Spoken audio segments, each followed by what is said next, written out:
Жетісай қаласының экономикалық қуаты мен әлеуметтік жағдайының қарқын алуы, жаңа құрылыстардың бой көтеруі 1969 жылдың 26 маусымынан жаңа шаһардың Жетісай қаласының пайда болуына келді. Бүгінде әлеуеті артқан, мәдениеті дамыған, ынтымақ бірлігі жарасқан, бірнеше ұлт өкілдері мекен ететін тарихи қаламыз көпшіліктің көз алдында күн санап көркейіп құлпырып келеді. Өткен жыл қаламыз үшін де бергені мол, берекелі кезең болды. Бұл біріншіден қаламызды дамытуға аянбай еңбек етіп, өз шағын отанын гүлдендіруге барын салып жүрген қала жұртшылығы, сіздердің әр саланың тынымды тірлігінің арқасында қол жеткізген жетістіктеріміз. Келесі ретте қаланың экономикасының әр саласында жүзеге асырылып жатқан жұмыстарға назарларыңызды аударғым келеді. 2020 жылы қала бюджеті 1 миллиард 473 миллион 184 мың теңге көлемінде бекітілді. Оның ішінде балабақшаларға 1 миллиард 283 миллион 917 мың теңге, ал жергілікті өзін-өзі басқару функцияларын іске асыруға бағытталған қаржы 189 миллион 267 мың теңгені құрады. Орындалуы 99,9%. 2020 жылы мүлік салығы бойынша жоспар 2 миллион 700 мың теңге, орындалғаны 3 миллион 173 мың теңге, 117,5%. Жер салығы бойынша жоспар 12 миллион 533 мың теңге, орындалғаны 13 миллион 761 мың теңге, 109,7%. Көлік салығы бойынша жоспар 84 миллион 133 мың теңге, орындалғаны 88 миллион 787 мың теңге, 105,5% құрады. Экономикамыздың негізгі қозғаушы күші саналатын кәсіпкерлікті дамыту, жергілікті кәсіпкерлерді қолдау бағытында мемлекет тарапынан маңызды бағдарламалар жүзеге асырылуда. Өткен жылы кәсіпкерлер есебінен 3 миллиард 40 миллион теңге инвестиция тартылып, 14 кәсіпкерлік нысан пайдалануға беріліп, 225 адам жұмыспен қамтылды. 2020 жылдың қорытындысы бойынша 2000-нан аса шағын және орта кәсіпкерлік нысаны тіркелді. Жұмыспен қамту 2020 бағдарламасының екінші бағыты шеңбер аясында 2020 жылы 12 азаматқа өз кәсібін жүргізу үшін 42,6 миллион теңге, Арас микро қаржы ұйымы жауапкершілігі шектеулі серіктестік арқылы 2 азаматқа 16 миллион теңге несие берілді. Сонымен қатар кәсіпкерлікті қолдау бойынша 321 азаматқа 555,6 мың теңгеден немесе 178 миллион 347 мың 600 теңге қайтарымсыз грант берілді. Қаланы электр энергиясына деген тапшылықты жою мақсатында құны 2,5 миллиард теңгені құрайтын күн сәулесінен қуат алатын баламалы электр станция салынып пайдалануға берілді. 2020 жылы 12508 құлақ жапсырмалары тағылып, 735 ит, 15 мысық аулап жойылды. Қала тұрғындарының маусым аралығындағы қажеттіліктерін ішінара қамтамасыз ету мақсатында 10 гектар жылыжай жұмыс істейді. 2020 жылы 15 құрылыс нысанында жұмыстар жүргізілуде. Оның ішінде Жетісай қаласы Дайрашев көшесі 1200 орындық мектеп құрылысына республикалық бюджеттен 2017-2020 жылдарға 1 миллиард 818 миллион 435 мың теңге бөлінген. Одан бөлек Дайрашев көшесі бойынан 300 балаға арналған тұран мектеп гимназиясының құрылысы бойынша республикалық бюджеттен 2019-2021 жылдарға 1 миллиард 237 миллион 780 мың теңге бөлінген. Жетісай қаласы Қожанов көшесі бойында абаттандыру жұмыстарына 2019-2020 жылдарға аудандық бюджет есебінен 105 миллион теңге қарастырылып, абаттандыру жұмыстары жүргізілді. Сонымен қатар қазіргі таңда Жетісай ауданының жолаушылар көлігі және автомобиль жолдары бөлімі тарапынан Әуезов, Яссауи, Әуезов, Абай, Әуезов, Қожанов, Байботаев, Абай көшелер қиылысына жалпы құны 38 миллион 30 мың теңге болатын заманауи бағдаршам орнату жұмыстары және Амангелді Қожанов көшелерінің қиылысына Абай, Әуезов көшелерінің қиылысындағы бағдаршамға демонтаж жұмыстары жүргізілді. 2020 жылы қала тұрғындары 3500 шаршы метрді құрайтын 10 тұрғын үй пайдалануға берілді. Бүгінгі күні 2191 азамат жеке тұрғын үй құрылысы үшін жер учаскесін алу кезегінде тұр. Аз қамтамасыз етілген отбасыларға біз біргеміз арқылы көмек көрсетілді. Көп балаларға, мүгедектерге қала бойынша облысымыздың әкімі Өмірзақ Естайұлының тікелей тапсырмасына байланысты ең күнкөрісі төмендеген 40 отбасына ай сайын кәсіпкерлер арқылы оларға жәрдем қамтамасыз етіп тұрмыз. Хабарласып, қандай көмек керек, қандай неге бәрін қамтамасыз етіп тұрмыз. Және де мына өздеріңізде көп балаларға үй мәселесі өте қиын. Сол себепті биыл ол да облыс әкімі Естайұлы біздің ауданымызға 100 үй бөліп, соның 59-ы осы Жетісай қаласы алайында болып жақын күндеміз. Коммуналдық үй. Ол мемлекеттің үйі болып тұрады, бірақ тұра береді. Онда ең отбасылық квартира тұратын көп балаларға берейік деп отырмыз.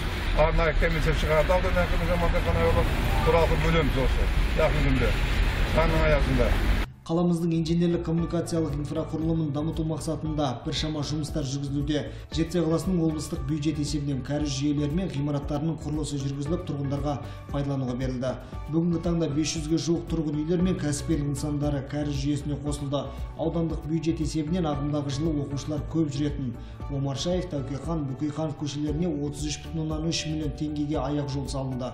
Жетісай қаласы әкім аппараты 4-ші деңгейдегі бюджет есебінен Айдаров, Мұсабаев, Байтұрсынов көшелеріне 7,953 миллион теңгеге түнгі жарықтандыру жүргізілді. Жетісай қаласы әкім аппараты 4-ші деңгейдегі бюджет есебінен қала көшелеріне құны 3,927,000 теңге құрайтын 183 дана көше атауының белгілері орнатылды. Сонымен қатар Жетісай қаласы әкім аппараты 4-ші деңгейдегі бюджет есебінен 7,560,000 теңгеге көше атауы мен үйдің реттік номері жазылған тақтайша орнату жұмыстары атқарылды. Жетісай қаласы әкім аппараты 4-ші деңгейдегі бюджет есебінен жобалық құны 6,341,000 теңге құрайтын Амангелді көшесі бойында абаттандыру жұмыстары жүргізілді. Қазір көріп отырсыздар, оң жағымызда Байтұрсын мектебі оқу орны. Yanımızda Kanıvat tarafından Pet Kolej, Darı Mektebi, kança жастарымыз жоқ.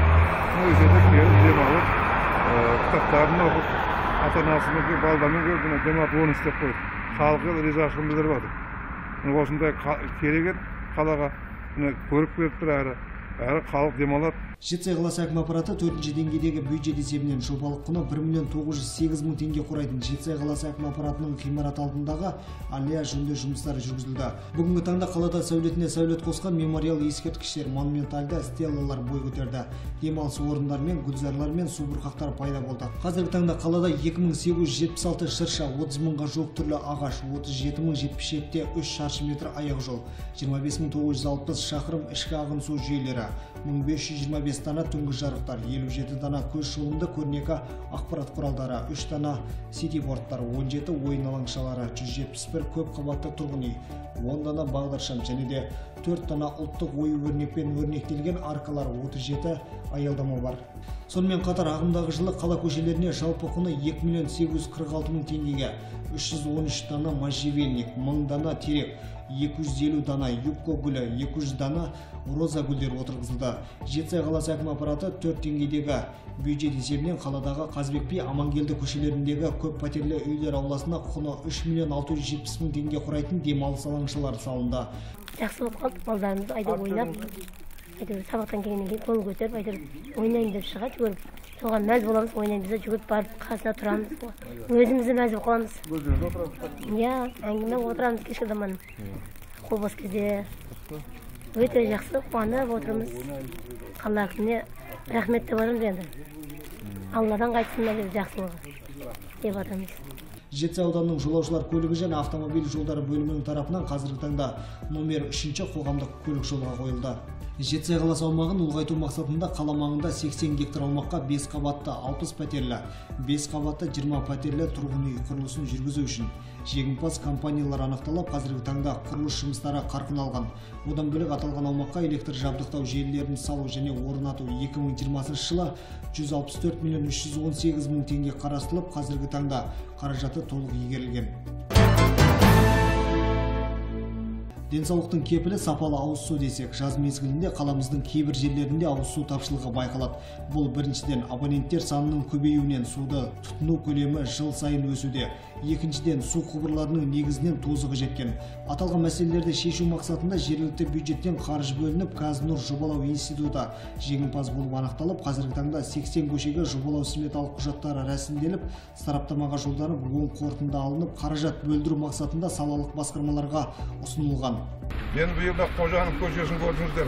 Кейінгі үлгіде онда облыс әкімі Өмірзақ Естайұлы 480 мың ақша бөліп, заманауи көше істеп қойды. Яссауи көшесін көрдіңіздер. Онда еніп кеңейіп, ол да енді тапсыруға берілді.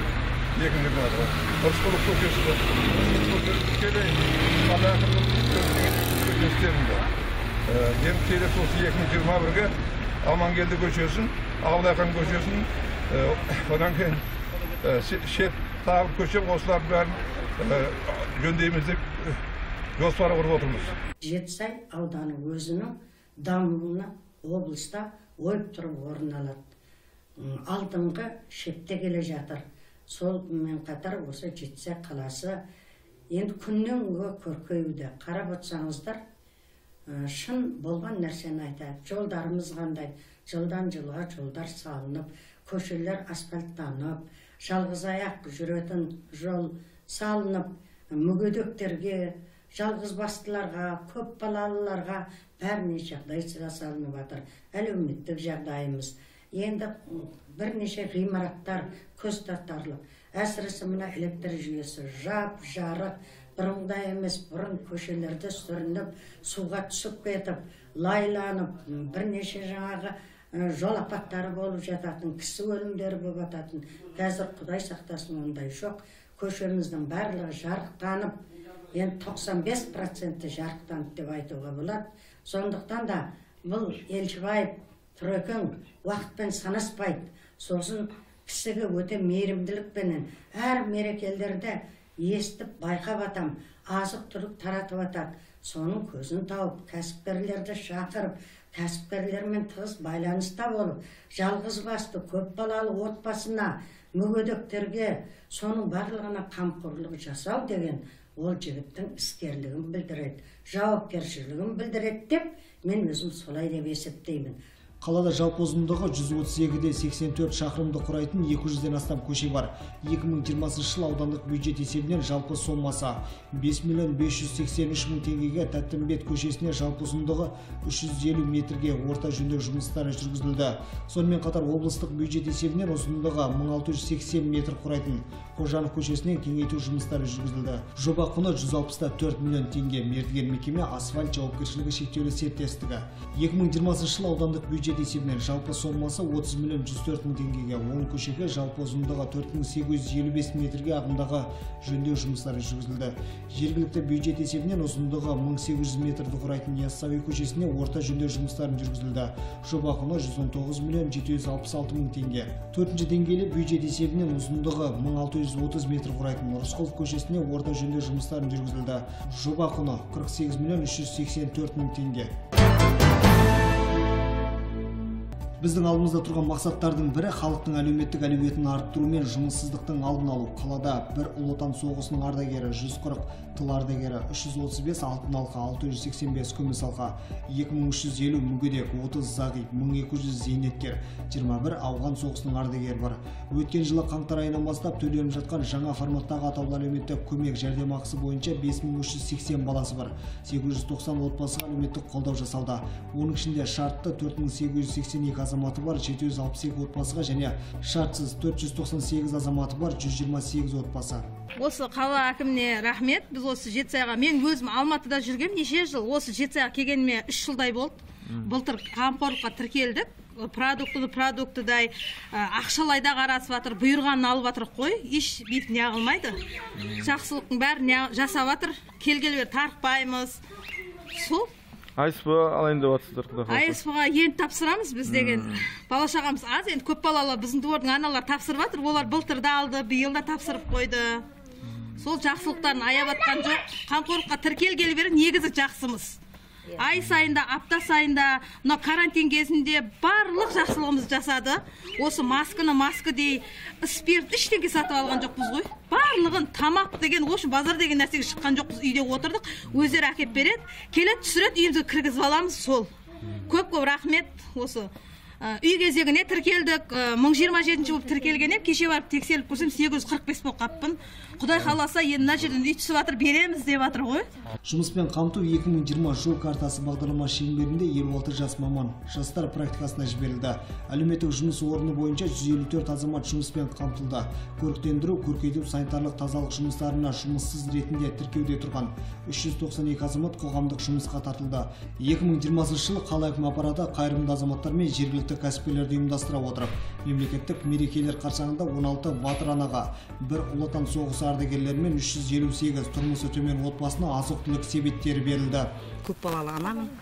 Мына қала әкімшілігі бар. Біздің қаламыздан хабар алып тұрған. Біз біргеміз, несіден қаржылай көмек беріліп жатыр. Жамантай мырзамыз, Тұрысбек ағамыз бар. Элмира қыз бар. Қайта қалымыздан хабар алып, қаржылай көмек продуктылай беріп отыр. Үлкен алғысымызды айтамыз. Мына қайырымдылық несінде кезекте тұрмыз. Алла бұйыртса, сол үй кезегіндеміз, беріледі деген ойдамыз. Құда қаласа ниетімізге жетіп беріліп қалса, жақсы болар еді. Сол ниетіміз үй ғой, негізі. Рахмет сіздерге көп-көп. Осы үкіметтен беріліп жатқан 21 мың теңге дейді, жаңағыдай бала басыға беріліп жатқан барлығын алып жатырмын уақытылы. Биыл АСП-ге тапсырдым, құда қаласа 10-та аламын. Осы шығып тұр, енді шығады деп неғып отыр. Содан түсіп жатқан қаржыға өзімнің кәсібімді үйде неғып жатырмын.